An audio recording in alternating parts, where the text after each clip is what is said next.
कोई भी इंसान पूरी दुनिया के लिए नहीं जीता, बल्कि कुछ खास लोगों के लिए जीता है जो उसकी सारी दुनिया होते हैं। अपनी खुशी के लिए दूसरों की खुशी खाक में ना मिलाओ। तुम्हारी वो खुशी बेकार है जिसके पीछे किसी के आंसू हों।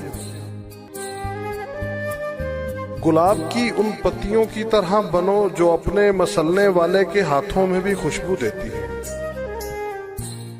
मेहनत इतनी खामोशी से करो कि तुम्हारी कामयाबी शोर मचा दे।